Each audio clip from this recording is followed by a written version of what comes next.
Olá, turma de sexto ano, tudo bem? Gente, vamos estudar conteúdo novo, teremos aí um novo conteúdo, certo?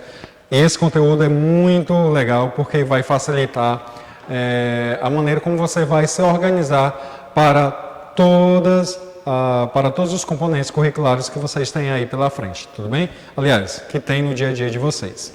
Então vamos lá. Aqui, percebeu como é que está organizado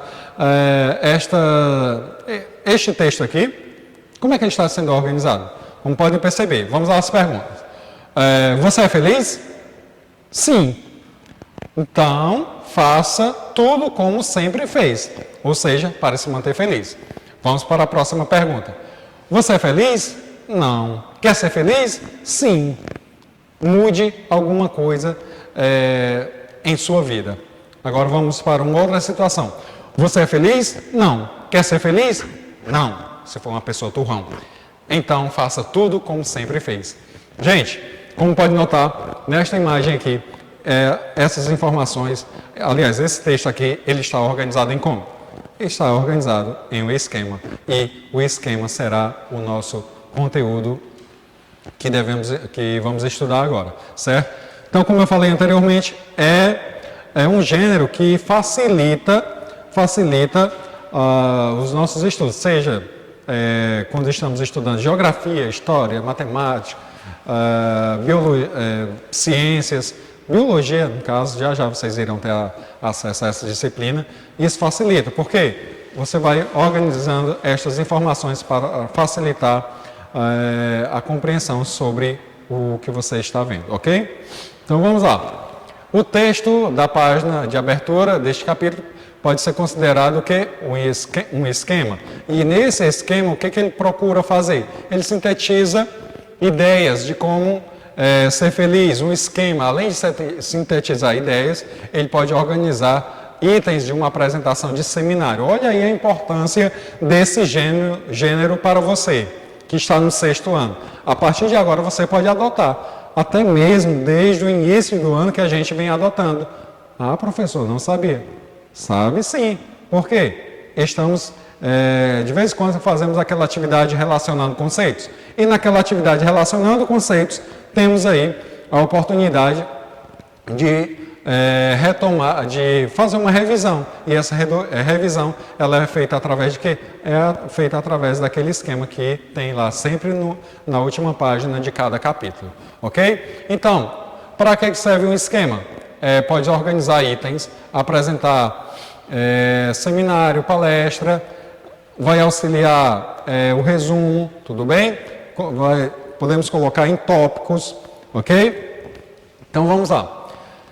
Temos aqui alguns tipos de esquema. Nesse aqui é um esquema excelente recurso para estudos, auxiliando a organização do pensamento, chamado também de roteiro, esqueleto ou diagrama. Então tem vários nomes, mas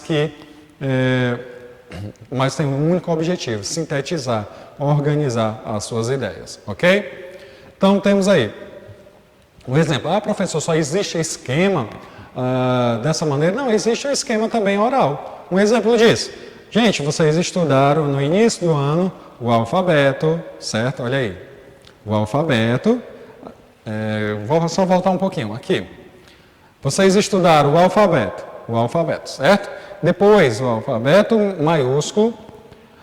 Depois disso, o minúsculo, ok? Vimos aí algumas letras que foram acrescentadas ao nosso alfabeto. A partir disso, vocês viram quando devemos empregar as letras maiúsculas para o nome de pessoas, instituições, outros casos. Perceberam como eu vou apresentando uma ideia principal e depois disso eu vou apresentando as ramificações para aquelas ideias iniciais? Isso seria uma esquematização. E eu poderia fazer isso dessa forma aqui, como também vocês podem se deparar com essa situação sendo apresentada de maneira oralizada, ok? Então vamos aqui. Em uma apresentação oral, por exemplo, é possível criar um roteiro por meio de um esquema. Assim fica fácil de lembrar, certo? Vamos a outro tipo de esquema. Isso aqui, com certeza, vocês conhecem, certo? Olha aqui. Que esquema é esse? Isso mesmo, é um esquema, digamos aqui, uma formação tática de um time de futebol. Ou seja, qual seria a tática inicial dentro de uma partida de futebol? Provavelmente, a jogada ela está sendo iniciada com a reposição aqui, sendo iniciada com um dos laterais, do lateral. Ele vai tocar para o volante, do volante, ele vai tocar para o meia, e o meia é aquele jogador responsável em colocar os atacantes em situação de gol. Olha aí, certo? Olha aí como ele tem uma relação lógica. Isso é o esquema, isso é o gênero esquema. Ele apresenta uma relação lógica para facilitar a maneira como você vai colocar determinado projeto em andamento, ok? Então vamos lá. Como eu apresentei para vocês a questão aí do esquema de futebol. Também temos a organização através de esquema de alguns órgãos. Esse aqui trata-se de um esquema também utilizado para demonstrar a hierarquia, certo? A hierarquia de quem? De uma instituição lá no Espírito Santo, tá certo? Então, como você pode observar, eu tenho o diretor geral, eu tenho os conselheiros, a assessoria, qual seria essa? A assessoria jurídica, onde vai ter a presença de advogados, a assessoria especial, onde eu vou ter aí o pessoal da comunicação, tá certo? Então, tudo isso eu posso ter um esquema apresentando uma hierarquia dentro de alguma instituição. Vamos aqui ao nosso exemplo, certo? Aqui podemos ter o diretor, depois do diretor temos aí os professores, os funcionários em geral, e em seguida temos aqui os alunos, depois pais de alunos, tá certo? Tudo isso forma quem? Forma a comunidade escolar, tá certo? Então vamos lá. O esquema é também usado para demonstrar hierarquia, como eu apresentei agora para vocês, tudo bem? E ele também apresenta a hierarquia entre cargos. Gente, agora eu quero apresentar para vocês os tipos de esquema, tá certo? Esses esquemas, tudo isso já coloquei aqui para vocês, certo, gente? Esses esquemas, eles devem ser colocados o texto? Não, deve ser colocado o quê? Palavras curtas, deve ser organizado em tópicos, tá certo? Por meio de setas, colchetes, retângulos. Temos aqui como o quê? Pequenos, temos aqui setas, retângulos. No caso, vou chamar isso aqui de organograma, ok? Vamos ao próximo caso, o mapa de ideias. Então, se você quer colocar, digamos aí, sintetizar o conteúdo de biologia, você pode utilizar esse organograma. Se você quer colocar aí alguma coisa, organizar as ideias que você teve aí na aula de filosofia, pode utilizar esse esquema aqui. Esse você já pode utilizar quando estiver estudando produção textual. Por quê? Obviamente que o professor de produção textual ou o professor de língua portuguesa, ele vai tratar de dois assuntos. Ele vai chamar atenção para um gênero textual, desse gênero textual ele vai apresentar característica, estrutura e as questões gramaticais. Então, por isso que é bom utilizar esse texto misto, ok? Então, vamos aí adiante.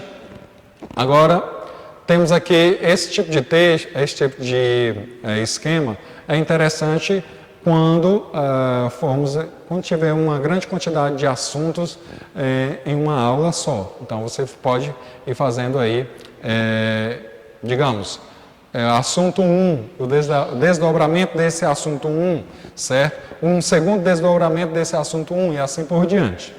Vamos aí, eu tenho aqui um outro esquema através de setas, tá certo? Então, a partir desse aqui, você pode aplicar dependendo da sua necessidade, ok? Então, vamos aí.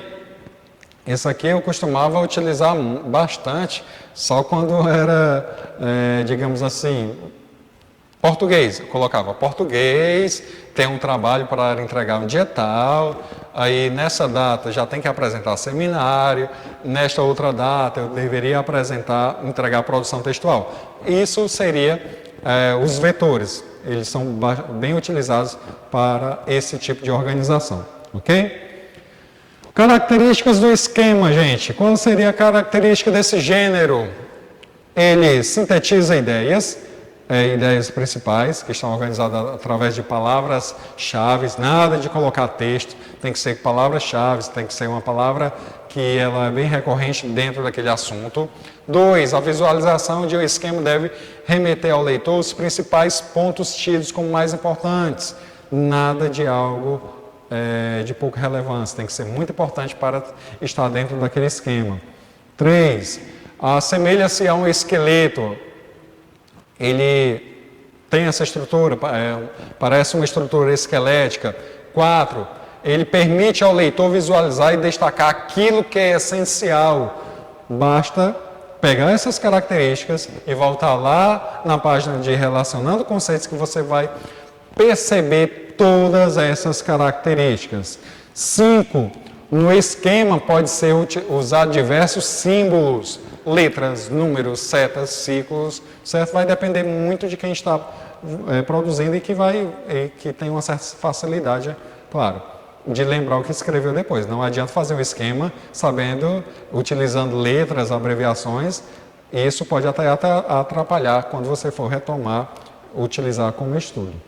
6, pode ser do tipo linear, apresentando informações na forma horizontal ou vertical, deve ter linguagem clara e concisa, ou seja, uma linguagem que facilite a compreensão e até mesmo a retomada do que você a retomada das anotações que você colocou ali, ok? Então vamos lá. No texto que você vai ler, você pode até fazer um esquema relacionando as respostas. Eu coloquei aqui, o professor é bonzinho, colocou a resposta. Não, gente, isso aqui não é a resposta, ok? Vamos adiante. Gente, agora vamos ao estudo linguístico. O assunto de agora será o quê?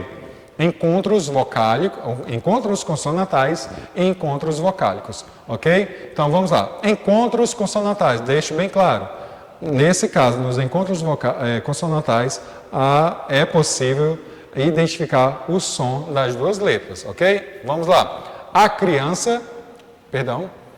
crianças são, através da mídia, sobretudo, a televisiva,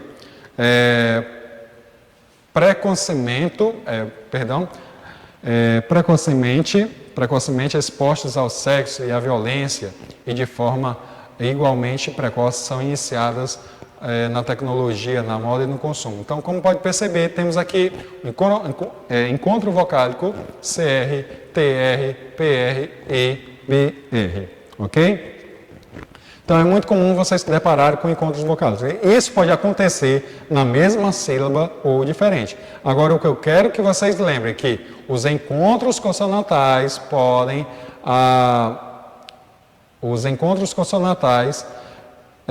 apresentar, certo? Encontros consonantais, certo, gente? Acabei meio que utilizando aqui vocálicos. Encontros consonantais, vale lembrar que podem aparecer na mesma sílaba ou não, veremos mais adiante. E lembre-se também de encontro consonantal, é o encontro de duas consoantes com sons diferentes. Plano, vamos lá aí, plano, você consegue identificar a letra P e o L, então por isso que traça aí um encontro consonantal, ok? Vamos aí. Quais são os tipos de encontros consonantais? Temos aí os tipos. O encontro consonantal perfeito, certo? Em que durante a divisão silábica, esses encontros ficam na mesma sílaba, ok? Vamos aí aos exemplos de encontros consonantais perfeitos. Brasil, olha aí, BR, ficou na mesma sílaba. Claro, certo? Flores, fritadeira, palavra, prateleira, psicólogo, gnomo, pneumático. Podem perceber que trata-se de encontro consonantal perfeito, certo? Encontros consonantais imperfeitos, quando eles se encontram na palavra, mas durante a separação silábicas eles se mantêm distantes. Exemplo, advogado, aftas, almoço, costas, forte, magnético, objetivo, ok? Encontro consonantal misto, exemplo, destreza, olha. Perceberam? Ó, eu tenho aqui 3 consoantes, destreza, mas na separação silábica teve uma consoante que ela ficou separada aí do restante. Tudo bem? Dígrafo. Já trabalhamos isso anteriormente de maneira bem superficial, agora vamos nos aprofundarmos aqui. É a união de 2 letras representando um único fonema. Diferente do encontro consonantal, eu posso identificar o som das 2 letras, mas no dígrafo, não, eu só consigo identificar um som, ok? Exemplo, adolescência, olha os fonemas aí, certo? As letras, adolescência. Agora,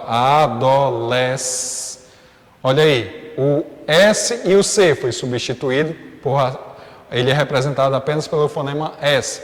Olha esse dígrafo vocálico aqui, certo? Eu tenho a presença representada pela letrinha E e o sinal de nasalização, que é o tio, e o C representado pelo fonema S, ok? Então vamos lá. As letras S e C, elas representam um único fonema, por isso que dizemos aí que o dígrafo são 2 letras com representação sonora de apenas uma, com representação fonética de apenas uma letra, ok? Vamos aqui. Quais seriam estas representações? Esses dígrafos. Temos aí CH, LH, NH, RR, SC, SC cedilha, XC, G, U e QU. Então vamos aí. Ficha, velhice, unha, transcorre, pássaro, florescer, desça, exceção, guerra e porquê. Vamos aí. Dígrafo vocálico. Os dígrafos vocálicos representados pelas letras acompanhadas de M. E os fonemas, eu tenho uma letrinha, certo? Acompanhados pelo pelo sinal de nasalização, que é o tio. Exemplos: tampo, pranto, também, tempo, cento, limbo, lindo, pombo, tombo, comum, mundo. Ok? Agora vamos aos encontros vocálicos, certo? Nos encontros vocálicos temos aí a união de vogais, e nessas vogais, nessa união podemos identificar ditongo, tritongo e hiato. Ah, professor, isso aqui deve ser muito fácil, eu vi lá em séries anteriores. Será? Então vamos lá. Ditongo é o encontro de uma vogal e uma semivogal. Ah, professor, o que é semivogal? Semivogal são aquelas vogais de menor intensidade, ok? Gente, vamos ver aqui o ditongo em instantes, tá bom? Vamos dar uma pausa aqui para tomar uma água, ok? Pronto, gente, tomamos uma água aí, né? Vamos continuar aqui. Ditongo é o encontro de uma vogal e uma semivogal com de uma vogal e uma semivogal. Então vamos aqui. Como uma semivogal não pode constituir sílaba, certo? Não se pode dividir ditongo silabicamente. Veja os exemplos. Doído, certo? Aliás, perdão, doido, certo? Doido, eu tenho aqui vogal e a semivogal I. Caíça, temos aqui a vogal A e semivogal I. Então, como vocês podem perceber, o I, ele tem o som é um pouquinho mais fraco, certo? Bem mais leve do que a vogal O, ok? Então, geralmente, gente, não vou dizer assim sempre, mas na boa parte, quando estamos estudando aqui encontros vocálicos e que tratamos aí de vogal e semivogal, o I e o U quase sempre aparece aí dentro das sílabas como semivogal, ok? Então vamos lá. Tritongo é o encontro de uma semivogal, mais uma vogal, mais uma semivogal, certo? Vamos aos exemplos, certo? Aguei, temos aí, temos a vogal U, certo? Ah, professor, mas foi falado que o U, acabou de falar que o U é semivogal, mas vamos lá. As semivogais, elas podem ser vogais, em duas situações. A primeira, sendo núcleo de sílaba, e a segunda situação, elas recebendo acentuação, ok? Então vamos lá. O é núcleo de sílaba? Por isso se tornou aqui vogal. Então, temos aí semivogal, vogal e semivogal, ok? Vamos à próxima. Outra situação, semivogal U mais vogal A mais semivogal I, ok? Vamos ao hiato. O hiato é como eu falei para vocês. Se se deparar com alguma situação em que a semivogal passou a ser vogal, é em duas situações, ela sendo núcleo de sílaba ou recebendo acento. Então vamos aqui. Saída. Ah, professor, é verdade, olha aqui, a vogal I é semivogal, mas como ela recebeu acento aqui, ela passou a ser vogal. E, como vocês sabem bem, duas vogais não podem ficar na mesma sílaba. Cooperar, eu também tenho aqui duas vogais, e duas vogais não podem ficar na mesma sílaba, ok? Gente, eu espero que tenha ficado bem claro essa questão aqui das vogais e semivogais, tá certo? Então, no tritongo vai ter aí essa questão da semivogal, vogal e semivogal, ok? Então, é isso. Assista o vídeo todo, realize as atividades em tempo hábil, ok? Tchau, até a próxima aula.